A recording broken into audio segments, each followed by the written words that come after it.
Hey everybody, hope you're doing okay during these strange, difficult times. However, today I have a real treat. My good friend Spidey has decided to teach a trick that, quite frankly, actually fooled me when I first saw it. So without getting into too much detail, here it is, and also enjoy the tutorial.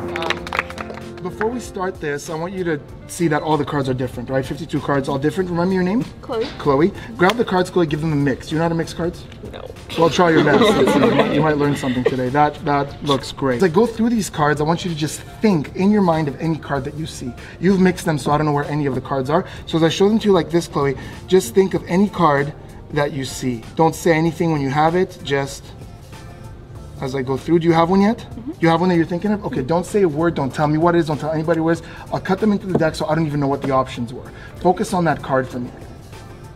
Now, this is very difficult for me because in most card tricks, you take a card out physically. In this one, you didn't. You just thought of it in your mind. So it's a lot more challenging. Here's what's gonna happen. I wanna have a rough idea of where it is in the deck. So as I go through the cards, just look for it. Don't say a word when you see it, just look for it, okay? Here we go, I'm gonna go through a whole bunch of cards. I won't look at them, I won't look at her, I will look away. I'll just do this. Go through like a whole bunch like this. Have you seen the card yet? Yes. You have? Okay. I'm not even gonna look at the cards you saw. I'm gonna give these cuts, mix them up. I just wanted you to have a rough idea of where it was. We're gonna try this. This is crazy. I have no idea what the card is. I have no idea what cards you saw.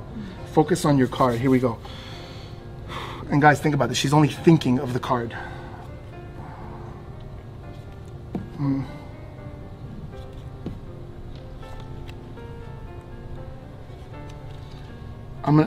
gonna stop right there. Right there.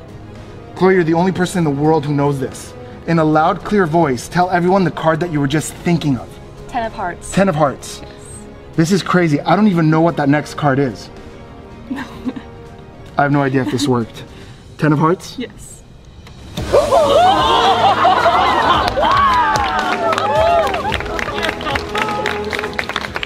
I hope you guys enjoyed that performance. What we're learning today is one of my absolute favorite mind reading tricks with a deck of cards, borrowed cards. It's a version, my version, of a trick called Out of Sight, Out of Mind by Vernon, who was arguably the best card magician who ever lived. And he had a version of this, which was absolutely brilliant, changed my life, but it had an extra step that I wanted to get rid of, and I did, and I made it simpler, and this is the version that I do now. I swear by this. When somebody hands me a deck of cards and wants to see a mind reading trick, this is the one I will do most of the time. I love it. Now, this is not something that is technically difficult. In fact, technically there are like 2 moves and they're both extremely easy. Where this gets a little tricky is the process that you have to remember depending on what happens. But it's really easy if you follow along. I highly recommend having cards in hand, but if you don't, you'll still get what's going on. Let's take a look at it step by step. So as you saw in the video, this is done with a normal deck that is shuffled before you begin by the spectator, which means that when they're done, 6 random cards are gonna end up at the top. You're not gonna know what they are, you don't need to know what they are, but for this explanation, I've placed the ace through 6 of hearts just for you to be able to follow what's happening. That's the only reason these are at the top. So the deck is shuffled, you take the cards back, and you tell them, since the cards are shuffled, I can't know the order of anything. I'm just gonna show you some cards. Think of any card that you see. Just think of it, don't say a word. Now you just show them slowly the top 6 cards. And when you get to the 6th, you ask, do you have one in your mind yet? 98% of the time, they say yes. I can't remember the last time somebody said no, because if you go slowly, that's a lot of time for them to think of a card. If they say no, you just get rid of these 6 cards and do it again with 6 other cards. It's as simple as that. Now, if they say yes, which is most of the time, they're thinking of one of these 6 cards. You don't know what they are, and it doesn't matter. Here's what you do. You put the cards down and you place 3 of them down. Then your pinky goes on top of those 3 and you add the other 3 on top like that. So I'm holding what's called a pinky break under 3 cards. Now you're gonna do what's called a double undercut. Basically, you're gonna get those 3 cards to the bottom.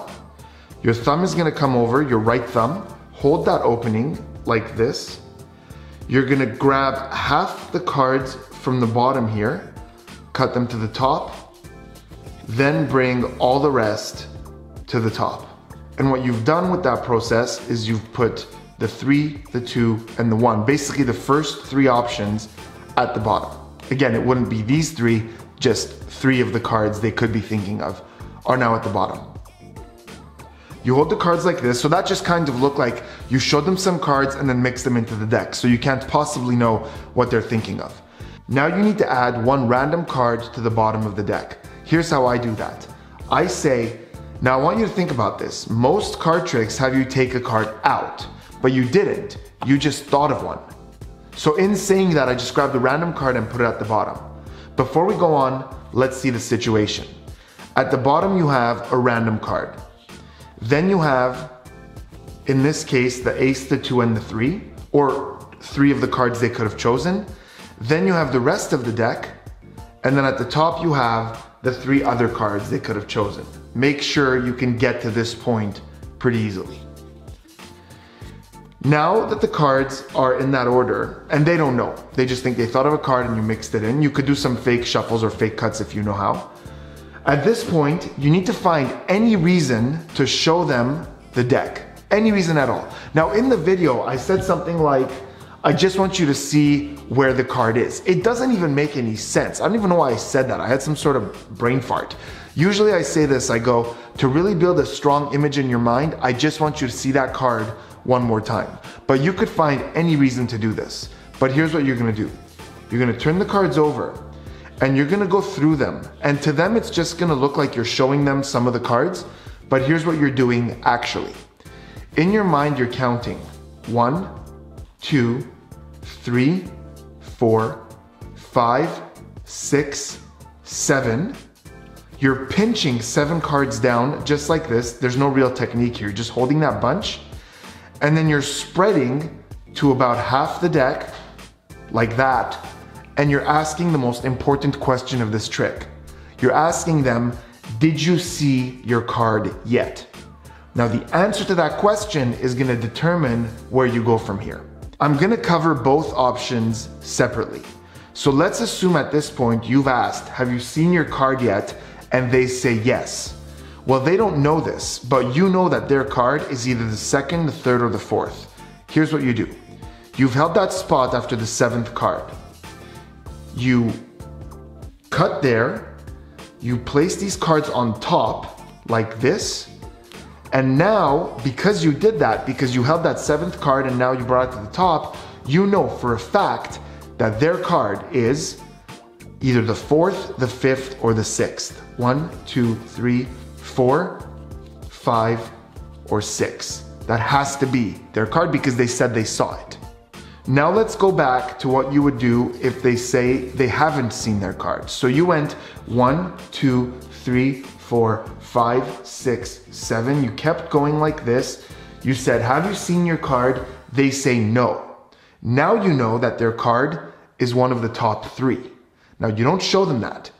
Instead of bringing the cards to the top like this, which is what you would do if they had said yes, you just let go, you close the deck up, you say, never mind that, I still think I can do this.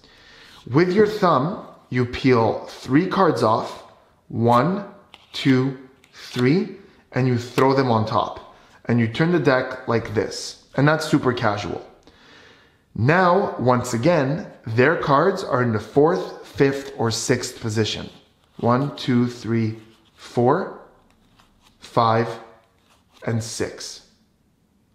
So either way, whether they say yes or no, the process you're gonna follow will put the 3 potential cards that they're thinking of in the 4th, 5th, or 6th position from the top of the deck. But you don't know what they are, and it doesn't matter, because here's what you're gonna do. You're gonna put the cards down on the table, and you're gonna start taking cards one at a time from the top of the deck into your palm. And you're gonna do it like this to where they're slightly tilted towards you. You take the first one, then the second one, and you really make it seem like you're focusing and really trying to figure out what their card is and where it is. That's 3. On the 4th one, you're gonna do 2 things. The first is you're gonna look at what it is. Now don't be obvious about it, just on the way to your left hand, you're gonna slightly tilt it towards you and get a look at what it is. Now I see that it's the 4 of hearts, but it won't be. It'll be a random card that you're gonna see there. Just remember what it is. The second thing you're gonna do is, as you place it on the packet in your left hand, you're gonna put your pinky under the card like this. So it's holding that spot. The fifth one, you're gonna look at as well, and you're gonna add to that 4th card. So you're gonna look at it. I see that's the 5 of hearts, but again, subtly look at it and place it on top of that 4th. And I like to do that to make sure that everything is square. So my pinky is now under 2 cards, but from the front, they can't see that. Now I focus. Sometimes I say, no, you know what? I'm gonna stop right there. Now here's the important thing. I don't say I'm gonna stop there, and I don't say I'm gonna stop here. I just say, I'm gonna stop there. Now you're gonna ask, what was your card? And you're gonna hear one of 3 things. You're either gonna hear the 4th card that you saw that is directly above your pinky. You're either gonna hear the card you added to it right there, the 5 of hearts in this case, or you're gonna hear a card that you haven't seen, that isn't one of these 2. If they name a card that you haven't seen, you know it's the next one. And that is the best case scenario, because you drop these cards, you get rid of them, and you say, I don't even know what that next card is. Nobody does. And you turn it over. In my performance, that's what happened, and it gets sick reactions. If they name the 5th card, so I say, what was your card? In this case, they say 5 of hearts. I drop that pinky opening, just get rid of it. And I say, you could have thought of any card. I had no idea what it was. Boom, 5 of hearts. And if they say 4 of hearts, well, we have that pinky break under there. And again, I say, there's no way I could have known what this was. And now I'm gonna turn over 2 cards, which is called a double lift or a double turnover. And I will leave a couple of links in the description where you could learn some amazing technique on how to make that look real good. Okay guys, so there it was. Remember to go back and follow that process a couple of times until you could just make it second nature and you don't have to think about it. And when you do that, you will have a miracle on your hands. Okay guys, that was it. Thank you again so much for watching and supporting this channel. Please stay safe and stay strong. I'll catch you guys later.